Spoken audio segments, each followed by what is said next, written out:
¿Qué pasa, mi amigos? Nima here, and today I want to talk about a few games that are on sale. Now, we did this video a little bit different this time, as the gameplay for the first 3 games is actually done by my wife and my son, as they're competing to see who can complete some challenges that I set before them the quickest, and whoever wins gets to actually pick what's for dinner. So we just had some fun with it. I kind of wanted to see how universal these games were, and who would like them compared to me.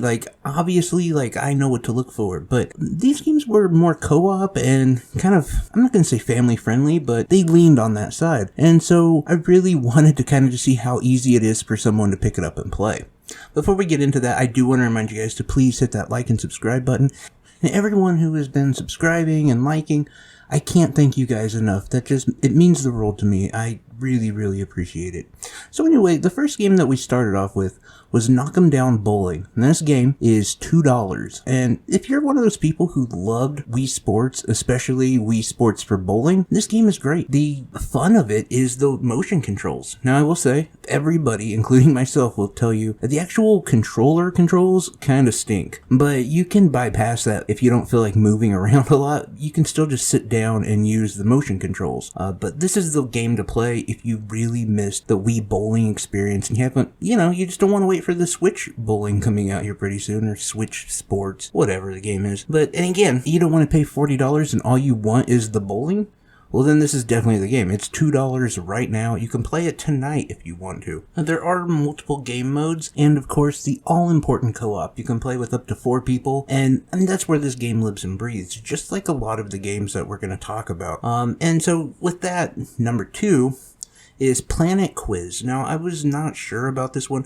I thought it looks kind of kiddie. It was going to be one of those games that kind of fun for a little while, but quickly you realize that most of the questions are like, what's the biggest cat? How many letters are there in the alphabet? What color is a fire truck? Things that are still difficult, but no, I'm kidding. But I really thought it would be more on that line, or super difficult, which I've seen both of those. And this definitely does thread that fine line. There are some pretty difficult questions in here, especially with geography, but I'm also very dumb on geography, so, but I will say that, me and my family had a lot of fun playing it. And we could kind of customize some of the questions so that my son would get the easy questions and my wife would get the hard questions and I would get the really easy questions. My son still ended up winning, but that's fine.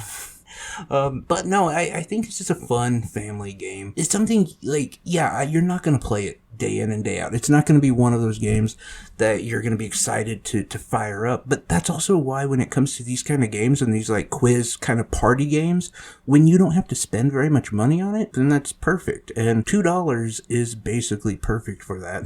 But with their third game, this is another game that really focuses more on the co-op, and it kind of lives and breathes in that co-op world. Now, I'm not saying that it's impossible to play by yourself, but this game is really difficult, especially if you try to tackle it alone. It's a third-person dungeon crawler, and it's called Genetic Disasters.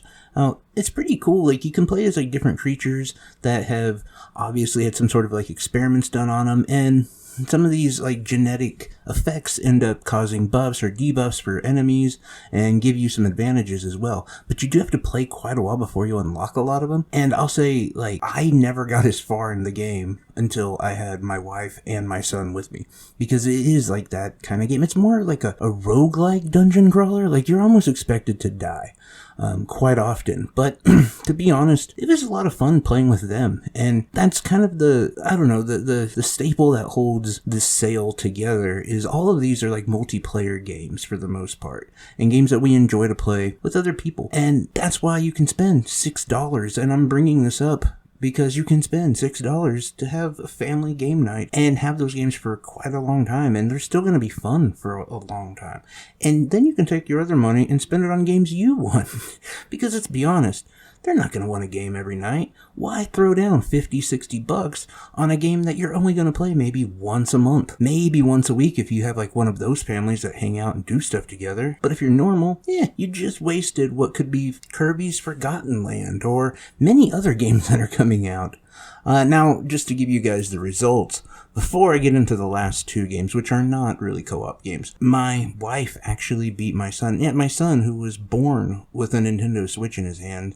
and is probably the biggest gamer I know, even though he's only 7. My wife, who just like 3 days ago was in the hospital with liver failure and is still not doing great and barely ever plays video games. She powered through and she beat him. So congratulations to her. Now, the last 2 games I do want to talk about. The first one, again, these are $2 games. So just right off the bat. Castle of Heart. Now, I wouldn't say that this game is a game I would pay $15 for, which is the MSRP on it. But $2, it's perfect. It's a side-scrolling 2D platformer set in like medieval times. You have multiple weapons. There are quite a few options as far as attacks are concerned, and the controls are pretty good. I was really surprised by not only the controls but the graphics as well, because this game is pretty and it responds really well. The jumping is also, which is so important in a lot of 2D platformers, the jumping is really on point as well. So $2, this is a no-brainer. You should definitely pick it up. The other game that I picked up was Weakwood Throne, which is, it's sort of like if you've been waiting for Blossom Tales to come out for a while and still hasn't, you want the like Zelda-like games, you've already beaten Ocean Heart, and you're just looking for that kind of Zelda-like experience. This is sort of it. It's not... Look, it's a $5 game, regular price. I think on the eShop I picked it up for like 29 cents. For 29 cents, it's amazing. For $5, it's even really good. Right now, they're showing online that it's $2, but the eShop still says it's 29 cents. So even at $5, I would definitely pick it up. There are some disappointing aspects to it, to be honest. Like, most of the NPCs you can't actually talk to. And, I don't know, the controls are a little kind of wonky. But it's still a lot of fun, and it's still like got that great like Zelda-like gameplay, and some really fun, engaging bosses as well. So there's a lot there.